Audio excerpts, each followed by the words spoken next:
Donc on va reprendre pour une dizaine de minutes pour vous présenter un petit peu plus avant ce que l'association Les Aguerris peut faire et comment d'ailleurs vous pouvez aussi y contribuer. Alors moi je me représente, je suis Lionel Rivieri, donc je suis secrétaire de l'association. Donc en quelques mots, l'association des Aguerris, c'est une association qui est née en fait d'une rencontre, notamment avec Odile Oberlin, ici présente, qui en fait a sollicité un certain nombre d'anciens patients pour évoquer avec eux l'idée de monter une association. Alors pourquoi une association d'anciens patients ? Elle vous l'a dit aussi ce matin, il y a 25 000 personnes aujourd'hui, dans les années futures, qui auront eu, en tant qu'adultes, un cancer pédiatrique. Donc ça fait beaucoup de monde. Et c'est une question qui a beaucoup évolué ces dernières années, mais qui a une actualité aujourd'hui pour des anciens patients qui est un petit peu différente de ce qui se passe pour des gens qui sont actuellement traités. Puisqu'il y a un certain nombre de progrès qui ont eu beaucoup d'avancées dans les prises en charge, que ce soit les prises en charge médicales ou les prises en charge psychologiques au moment de la maladie, qui n'étaient pas forcément des outils présents quand on a eu un cancer il y a 20 ans ou 15 ans. Et ce qui fait un peu nos spécificités, c'est justement le fait qu'en tant qu'ancien patient, on n'a pas forcément eu accès à un certain nombre de ces services, entre guillemets, qui sont aujourd'hui proposés fort heureusement aux personnes, aux enfants et aux fratries et aux adultes qui sont aujourd'hui dans ce type de situation. D'où nos spécificités en tant qu'ancien patient. Alors l'association a 3 ans d'existence. Et notre particularité, justement, c'est de nous intéresser à ce suivi à long terme. On a, pour nous, en fait, 3 types de choses à proposer et qui sont nos objectifs et qui sont, je dirais, notre cœur et l'âme de l'association. On a une envie de transmettre. De l'information médicale, c'est ce que vous avez aujourd'hui essayé de sensibiliser sur le suivi à long terme, sur l'impact que peuvent avoir un certain nombre de traitements. Alors, c'est toujours une question un petit peu délicate, puisque on est toujours dans le balancier entre sensibiliser et puis surtout bien aussi faire passer le message qu'on est là pour travailler sur les questions aussi de prévention, c'est-à-dire de faire en sorte qu'un certain nombre d'événements médicaux n'arrivent pas, ou s'ils arrivent, qu'ils soient bien pris en charge et qu'ils soient pris en charge le mieux possible. Donc l'idée, c'est bien de ne pas rester, justement, comme on l'évoquait ce matin, avec des angoisses, de les dépasser et puis d'avoir un certain nombre de réponses sur des sujets à proprement parler médicaux. Et puis, vous l'avez vu aussi dans la construction de cette journée, les aguerris ont aussi des problématiques qui sont des problématiques d'ordre plus social ou d'ordre juridique, qui touchent à la question, d'ailleurs plus souvent de manière un peu plus large, du handicap dans nos sociétés, et qui ont vocation aussi à être mis en débat et faire l'objet d'échanges. Alors c'est les questions autour de l'insertion professionnelle, on y viendra cet après-midi, c'est les questions autour des assurances, enfin bref, c'est toutes les questions sociétales qui peuvent se poser et qui sont aussi au cœur de la vie quotidienne des anciens patients.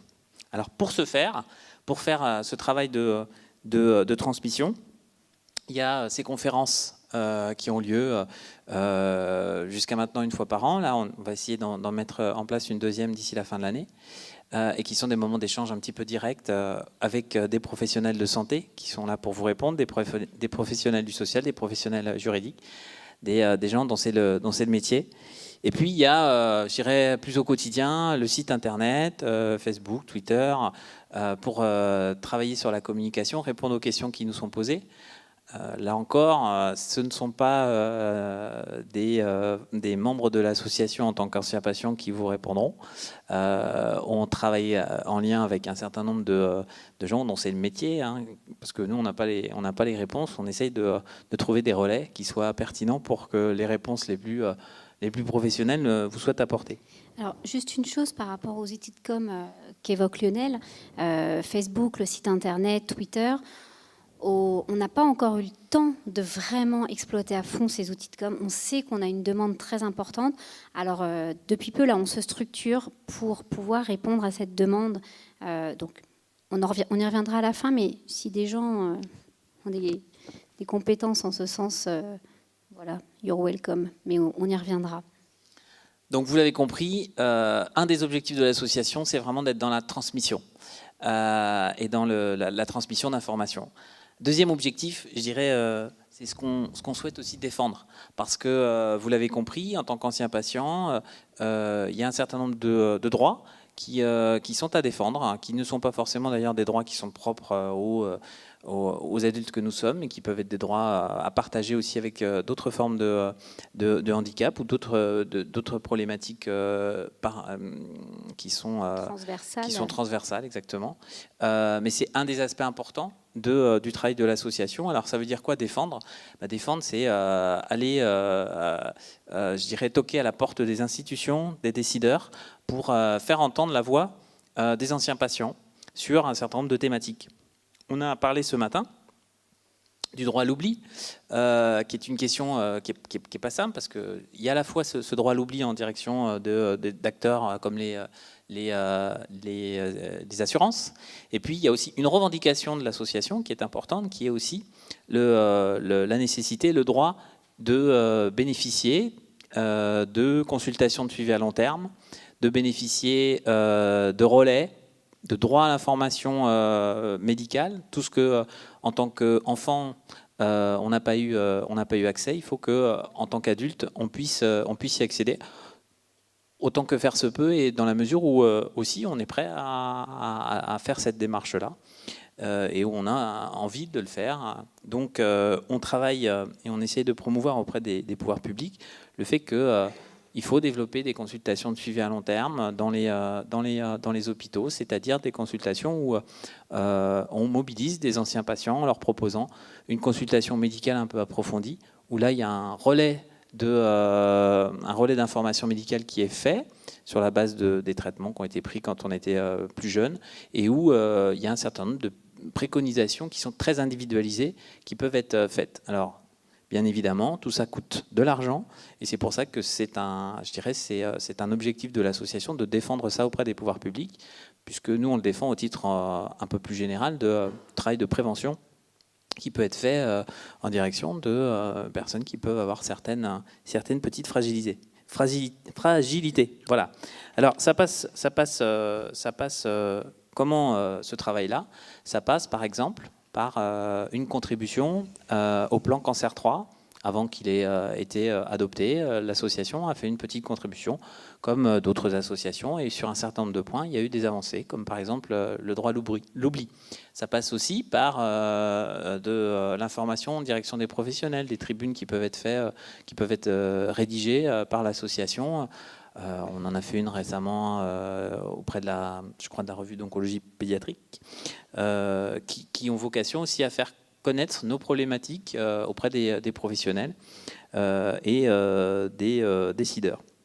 Et puis ça passe aussi par l'association à l'élaboration, à la relecture de certains documents qui sont distribués aux familles, aux personnes actuellement traitées, pour lesquelles il y a aussi une petite démarche à avoir et un œil vigilant sur le fait de parler un petit peu des questions de suivi à moyen terme et à long terme.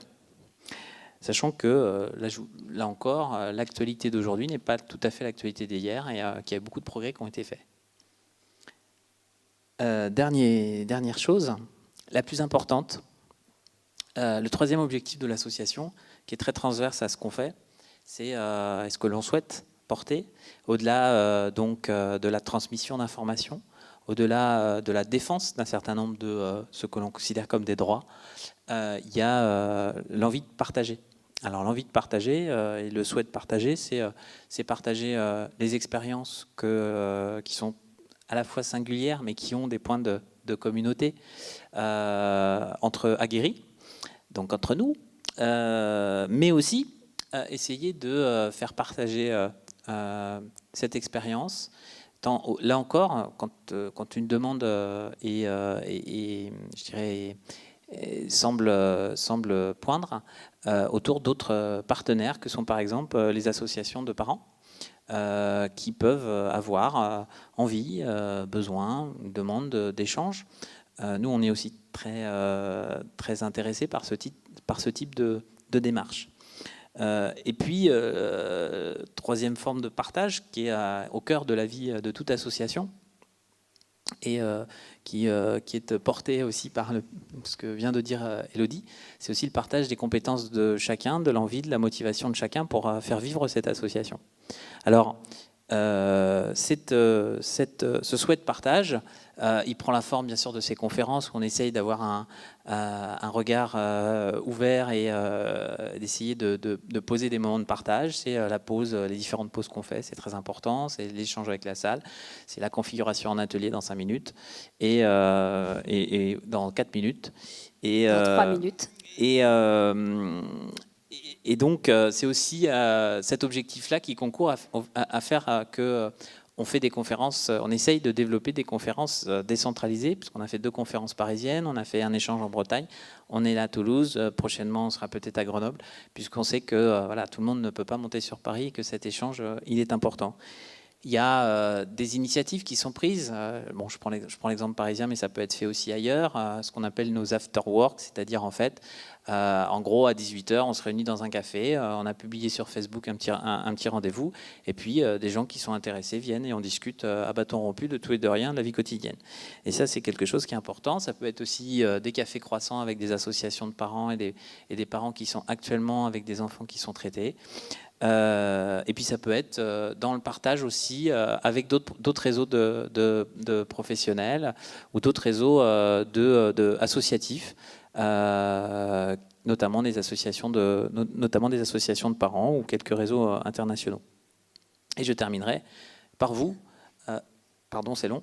Je terminerai par vous. Alors vous, c'est justement notre envie de partage. C'est aussi de partager vos besoins, vos compétences, si vous en avez, votre motivation pour nous aider à faire vivre l'association. On a besoin de compétences très très variées. Tout le monde est le bienvenu, bien sûr, que ce soit parce qu'on a une compétence de vie, parce qu'on a une compétence professionnelle, parce qu'on a une compétence de cœur. Parce qu'on a envie. Voilà, tout simplement. Il y a de la place pour tout le monde et ce qui est important pour nous, notamment quand on est présent en province, c'est justement d'essayer de faire en sorte que, à l'occasion de ce passage-là, peut-être qu'il y ait des petites choses qui se créent, un réseau, puisque notre association a vocation à être nationale, puisque la problématique est nationale, la question est nationale. Donc, n'hésitez pas si vous êtes intéressé, on a un site internet, on peut avoir un relais aussi et essayer de constituer des petites cellules vivantes dans les régions et même vous pouvez tout à fait participer, c'est le cas de beaucoup d'aguerris à nos échanges au niveau parisien parce qu'il y a la technologie qui fait qu'on peut s'appeler, qu'on peut se voir de manière virtuelle, même si c'est parfois techniquement compliqué. Rigolo. Voilà. Élodie, est-ce que tu as... Moi, je vais juste ajouter une chose, c'est que une association comme les Aguerris, il n'y en a qu'une en France. Aucune autre association n'a rassemblé à ce jour des adultes ayant été traités pour un cancer pendant l'enfance. Donc vraiment, on a un sacré challenge, on a besoin de vous. C'est une belle aventure. C'est sûr que ça demande parfois peut-être un petit peu d'investissement, mais ça vaut le coup parce que c'est avant tout une aventure humaine. Donc... le sujet, il n'est pas neutre, que ce soit pour vous aguerris, pour vous les parents. Donc je le redis, n'hésitez pas à revenir vers nous au cours de la journée ou même à nous envoyer un petit mail. On est à votre disposition pour répondre à vos questions et puis pour répondre à vos envies peut-être d'investissement au sein de l'association. Je sais qu'il y a quelques personnes donc, de Toulouse là, qui se sont déjà manifestées en nous disant on a envie de créer quelque chose ici. Donc je pense que Il y a quelque chose qui est en train de naître et je compte sur vous pour le matérialiser. En tout cas, merci. Vraiment merci pour votre venue, parce que ça ne fonctionnerait pas sans vous.